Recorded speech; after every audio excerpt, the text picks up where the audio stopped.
Wetangula and Ichungwa had a chance to face Rigathi in Olkalau, but they chose to keep quiet and ignore him completely, only to later on rush to their little safe space in Parliament to now start lecturing Gachagua. In this video, I want to walk you through what Wetangula and Ichungwa said in brief, and then I'll tell you about the long-term vengeance that Gachagua has put in motion against Kimani Ichungwa. And so with no further ado, let's get after it. Let's start off with the top down. This is what Wetangula had to say. He even forgot that we were in a funeral. He didn't even say any condolence to the family of Honorable Kiarao. He just went on and on and on, and at the end of the day, the public saw that here is a man overawed by anger, internal turmoil, and the political misadventure that will lead him to nowhere. Wetangula, there's no need to desecrate the precinct of Parliament with your cheap lies. Rigathi did give condolences to the family of Kiaraho. And in case you lost your ability to hear things, here's a small recap. Mama Jacqueline and your children, you know my friendship with your husband. Mimi nilijuana na Mheshimiwa Kiaraho 1985. Tukiwa katika Gilgil NYS. Tukifanya mazoezi ndio tuende chuo kikuu cha Nairobi. Baadaye tukakutana katika University of Nairobi, mimi nikisoma political science na yeye akisoma architecture. Mimi ni mzuri niambie watu ya Olkalau. Mama Jacqueline and your children, I'm grateful to your husband.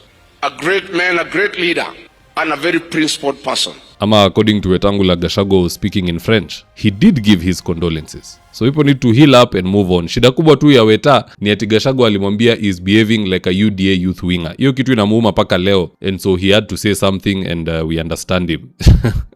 Number 2, this is what Ichungwa had to say when he finally arrived at his safe space in Parliament. What I heard yesterday was just type of bigotry. Somebody even pretending he can lecture the president and pretending he's the one now to allow the president to speak to the people of Mount Kenya. And I am glad the president aptly answered him by telling him he does not require the permission of anybody to engage with the people of Mount Kenya or indeed the people of Kenya.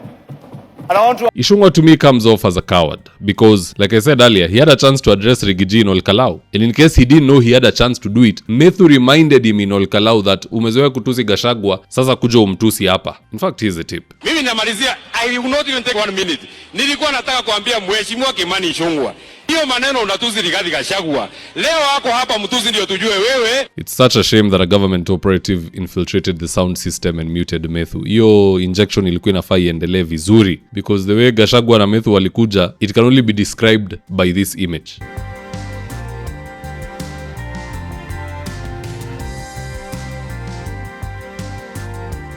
Either way, the message hit home. Ichungwa aliambiwa kama yeye ni mwanaume atusi Gachagua papo hapo Gachagua akiwa mbele ya watu wake, but instead akaogopa akakimbia bunge. Ni kama watu ni waoga bana. You put up such bravado when you in your safe space in Parliament, in Nyanza, in Western, in Wajir. Ukikuja pale nyumbani unanyamaza. Unaenda kuimba hapo praise and worship. Kufuata hiyo schedule ya siku, you're busy looking at the book, talking to the person on your right, but you cannot say anything. That is cowardice. Now, what repercussions are these people going to face, specifically Kimani Ichungwa? Well, this Saturday, Rigathi will be announcing the official DCP candidate in Kikuyu constituency. Huyo ndo jamaa ambaye atatuma Ichungwa nyumbani, and that is why Ichungwa started planning goons and goonish activity. But it's good that Gachagua lectured him and he called him out about it, even in front of the president. Ndo ikifanyika tuta reference to this particular video. Roll the tape. Tafadhali rais, umwambie Kimani Ichungwa tunaenda Kikuyu Saturday. Amepanga wakora kupiga watu, kuchoma manyumba,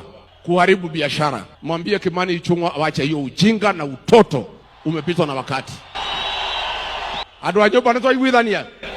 So, sababu tumefika event horizon where light can't even escape the gravitational forces. These are the realities that face Ichungwa in 2027 if Ruto wins re-election, and that's already an uphill battle by itself. Number 1, Ichungwa loses in Kikuyu, then he gets nominated by UDA as an MP and is somehow snuck back as majority leader. Kind of like what ODM did with John Badi when he was nominated to Bunge and made the chair of the PAC committee in 2022. Number 2, Ichungwa loses and Ruto makes him a CS who can now be summoned by the Senate, and in so doing gets lectured by the likes of Sifuna and Cherargei. Number 3, Ichungwa loses and Ruto ignores him completely like he did with Aisha Jumwa, and that is the end of his political career. Either way, moral of the story, whether Ruto wins or loses in 2027, Ichungwa will not win in 2027. That is the guarantee. Hii ingine ni 50-50. Inalingana na who is the opposition candidate. Till now we don't know na deputy wake ni nani, na pia huyu inalingana ukora yake itafika wapi. Because for the opposition it's a matter of hard work and strategy. For this one, it is a closed case. It is one term. No one wants that story. So ni ile tu ukora hatujui itakuwa kali sana ama itakuwa manageable, ni kitu tunaweza thwart by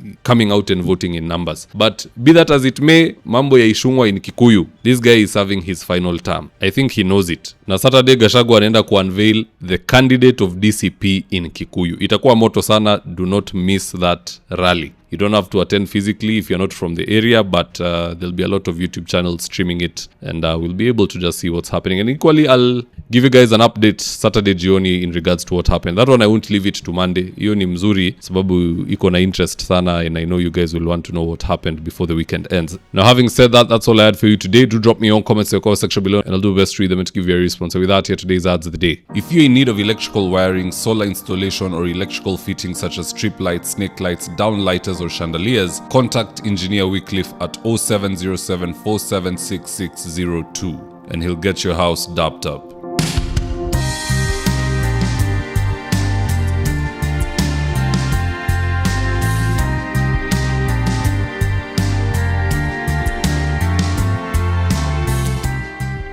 Right now, I'm with my team headed to a client's house in Ruiru for consultation. That is to take measurements of the windows, go through our catalog with the client, and then once they decide on the color and the fabric they want, we'll get busy sewing, and at long last, the curtains installation will be on us. So if you're looking for curtains, shears, curtain rods, curtain accessories, reach out to Phoenix Curtains and Interior Decor and we will sort you out. Call us on 0724 414153. If you're here for the first time, please go and hit the subscribe button, and if you're watching for a different platform, just head on over to YouTube, search for David Wafula, hit the subscribe button. You're going to be getting a ton of content of this nature. If politics is something you're passionate about, this is definitely the one channel that you really need to subscribe to.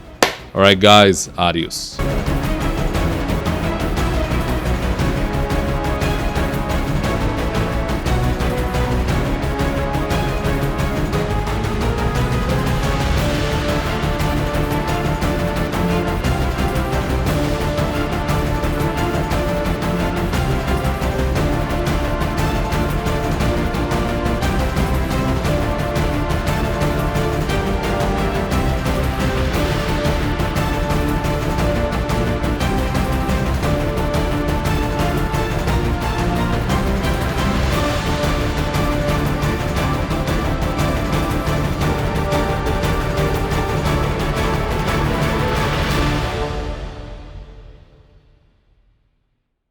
Thank you for choosing David Wafula as your primary news platform. We put countless hours in research, recording, and editing. By showing up each and every day to watch our videos, you encourage us to generate more videos for the viewers. We are on a mission to inform, educate, and build a better tomorrow. To our thousands of followers in a world full of presidents, kings, and queens, you are the real gem. Adios.